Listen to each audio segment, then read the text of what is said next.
என் செல்ல குழந்தையே, உனக்கு நடந்த ஒரு பச்சை துரோகத்தினை அடையாளம் காட்ட வந்திருக்கின்றேன். உன் தோள் மேல் கை போட்டு நின்று கொண்டு உனக்கு துரோகத்தை செய்கின்ற இந்த உறவை பற்றி நீ தெரிந்து கொள்ள வேண்டும். என் தங்கமே, அவர்கள் சில நாட்களாக உனக்கு மிகுந்த மன வருத்தத்தை கொடுத்து கொண்டிருக்கின்றார்கள். ஆனால் அடுத்த நாளே ஒன்றும் இல்லாதது போல சகஜமாக பேச ஆரம்பித்து விடுகின்றார்கள். என் குழந்தை, உனக்குள் சிறு சிறு சந்தேகங்கள் ஏற்பட தொடங்கினாலும் அது இல்லாதது போன்று உன்னுடைய மனநிலையை மாற்றி விடுகின்றார்கள்.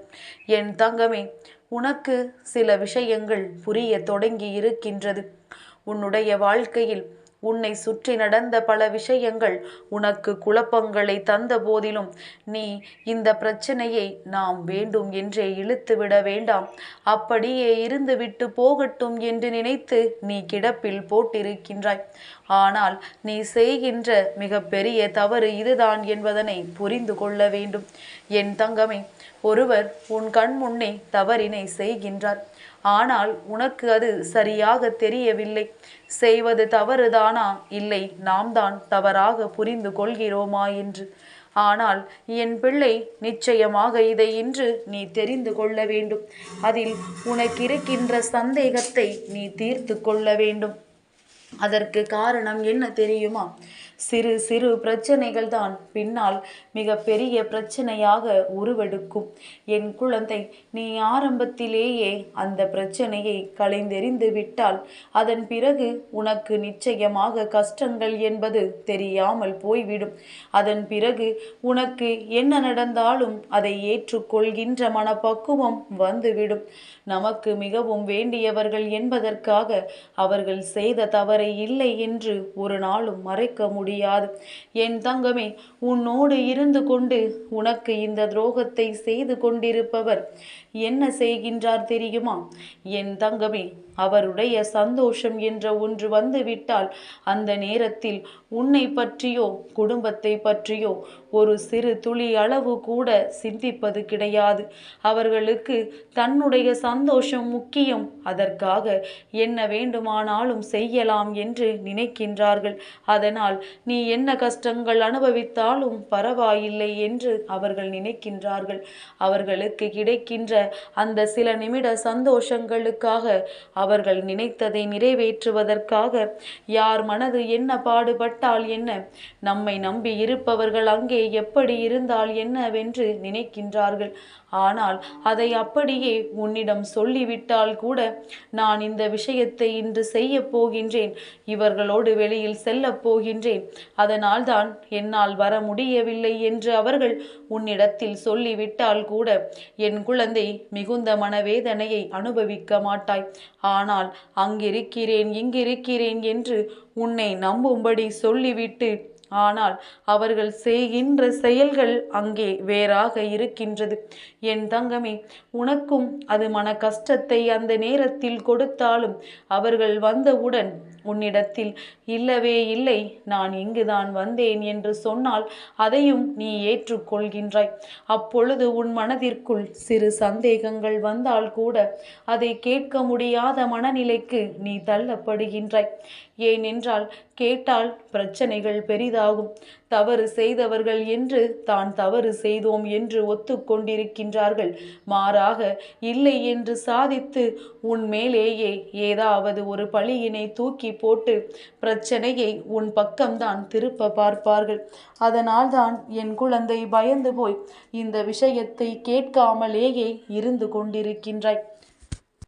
இப்படியே எத்தனை நாள் தான் சென்றுவிட முடியும் என்று என் குழந்தை தோன்றினாலும் அவர்கள் சொல்வது போல இது தவறு இருக்காதோ என்ற சந்தேகமும் உனக்குள் இருக்கின்றது. நாம் தான் மிக பெரிய தவறாக புரிந்து கொண்டிருக்கின்றோமோ? நம்முடைய புரிதலினால் நம் வாழ்க்கை கேள்விக்குறியாக மாறிவிடக்கூடாதே என்று என் பிள்ளை நீ நினைக்கின்றாய். என் தங்கமே, பொதுவாக எல்லோருமே தன்னுடைய துணையாக இருந்தாலும் சரி, தன்னுடைய நெருங்கிய நட்பாக இருந்தாலும் சரி, அவர்களினுடைய உணர்வுகளுக்கு மதிப்பு கொடுக்க வேண்டும். குறிப்பாக துணையாக இருக்கும் பட்சத்தில் தன்னை நம்பி இருப்பவர்களுக்கு உண்மையாக இருக்க வேண்டும் என்ற எண்ணம் இருக்க வேண்டும். ஒருவேளை உண்மையாக இருக்க முடியவில்லை என்றால் தான் செய்கின்ற தவறை வெளிப்படையாக சொல்லிவிட்டு செய்ய வேண்டும். ஏனென்றால் ஆரம்பத்தில் அவை ஒன்றும் பெரிதாக தோன்றாது. ஒரு நாள் 2 நாள் செய்யலாம். ஆனால் அது பல நாள் தொடர்கதையாகும் பொழுது ஒரு நாள் நிச்சயமாக வெளியே வந்துதானே ஆக வேண்டும். அன்று அவர்களுக்கு இந்த விஷயம் தெரியும் பொழுது இத்தனை நாட்களும் வாழ்ந்த வாழ்க்கைக்கு அர்த்தமே இல்லாததாக போய்விடும். அவர்கள் மனதில் உண்மை இல்லை, அவர்கள் எனக்கு நம்பிக்கையாக இல்லை, என்னுடைய அன்பிற்கு உண்மையாக இல்லை என்று மனதில் வேதனை அடைய போகின்ற சூழ்நிலை வந்துவிடும். அது அவர்களின் மனதை ரணமாக்குவதோடு மட்டுமல்லாமல் மனதை பாதித்துவிடும் என்பதை மறந்து விடாதே. மீண்டும் மீண்டும் அவர்கள் மனதிற்குள் இந்த கேள்வி எழுந்து கொண்டே இருக்கும். நாம் உண்மையாகத்தானே இருக்கின்றோம், நாம் அவர்களுக்கு நன்றியோடு தானே இருக்கின்றோம், நாம் காட்டுகின்ற அன்பில் ஒரு துளி அளவு கூட ஏன் அவர்கள் நமக்கு காட்டவில்லை? வேறு எதையுமே எதிர்பார்க்காமல் எல்லா கஷ்டங்களையும் பங்கெடுத்து கொண்டு வாழ்கின்ற நமக்கு ஒரு உண்மையை சொல்வதினால் என்னவாகிவிடப் போகின்றது என்று உன் மீது அவர்களுக்கு மனம் வேதனை வந்துவிடும்.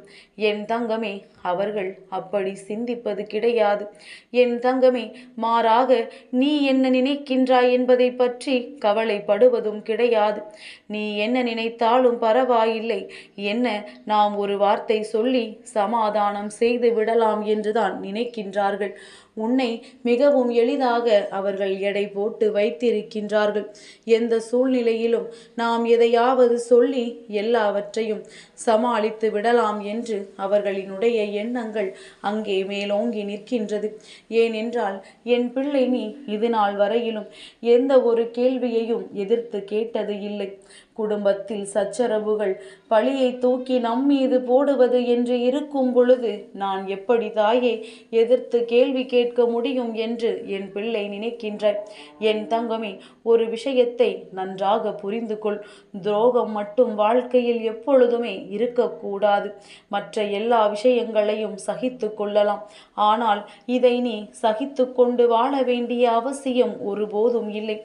என் தங்கமே, உனக்கு ஆரம்பத்திலேயே இது சரி வராது, இவர்கள் செய்கின்ற காரியம் தவறு என்று தோன்றிவிட்டது என்றால் உடனே உன் மனதிற்குள் என்ன பயம் வந்திருக்கும்? நாம் இதை கேட்டு இது பிரச்சனையானால் நம் வாழ்க்கையை நமக்கு இல்லாமல் போய்விடுமே, இவர்கள் இல்லை என்றால் நம்மால் இந்த வாழ்க்கையை தனித்து வாழ முடியாதே என்று நினைத்துதான் நீ வேதனைப்பட்டு கொண்டிருப்பாய். ஆனால் என் குழந்தை, உனக்கு புரிந்தவுடனேயே நீ என்ன செய்திருக்க வேண்டும் தெரியுமா? உன்னுடைய வாழ்க்கையில் இவர்கள் இல்லாமல் தனித்து இயங்குவதற்கான எல்லா முயற்சிகளையும் நீ எடுத்திருக்க வேண்டும். இவர்களை நினைத்து வேதனைப்பட்டிருப்பதை கொண்டு விடுத்து அதற்கான செயல்களை நீ ஈடுபட்டிருந்தால், அதற்கான வேலைகளை நீ செய்திருந்தால் நிச்சயமாக இன்று உனக்கான நல்ல நேரம் தொடங்கி இருக்கும்.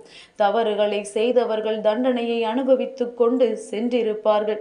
என் பிள்ளை, நீயோ நாம் அனுபவித்த வேதனைகளுக்கெல்லாம் நமக்கு பதில் கிடைத்து விட்டது என்ற சந்தோஷத்தோடு இன்று உன் வாழ்க்கையை சரியான பாதையில் நோக்கி நீ நகர்ந்து சென்று கொண்டிருப்பாய். என் தங்கமே, இன்னமும் ஒன்றும் உனக்கு தாமதமாகவில்லை. இன்னமும் அதே வேலையை தானே அவர்கள் செய்து கொண்டிருக்கின்றார்கள். செய்வது ஒன்று, சொல்வது ஒன்றுமாக இருந்தால் அது உண்மையான வாழ்க்கை கிடையாது. நிச்சயமாக உண்மையில்லாத அன்பினை காலம் முழுவதும் இழுத்து செல்லவும் முடியாது. எத்தனை நாளைக்குத்தான் இழுத்து பிடித்து கொண்டு நீயும் நிற்க முடியும் என்பதை ஒரு முறை சிந்தித்து இனியாவது உன்னுடைய வாழ்க்கையை காப்பாற்ற வேண்டும் என்று நீ உனக்கான முயற்சிகளை எடுத்துக்கொள். தனித்து நின்றாலும் என் பிள்ளை, நீ நல்ல பிள்ளையாக நிற்கின்றாய் என்ற பெயரை மட்டும் எடுத்தால் போதும். யாருக்கும் பொய்யாக எந்த ஒரு விஷயங்களையும் செய்யாமல் நல்ல வழியில் நீ செய்கின்ற எந்த ஒரு விஷயமுமே நல்லதுதான் என்பதை புரிந்து கொண்டு நீ நேர்மையாக உழைத்து வாழ்க்கையில் நல்ல முன்னேற்றத்தை அடைவதற்கான எல்லா முயற்சிகளையும் இன்றே எடுக்க தொடங்கு. பிறகு பச்சை துரோகத்தை செய்து கொண்டு உன்னுடனேயே இருந்து கொண்டு நல்ல பிள்ளை போல நடித்து கொண்டிருப்பவர்கள் அந்த துரோகத்திற்கான பலனை நிச்சயமாக அனுபவிப்பார்கள்.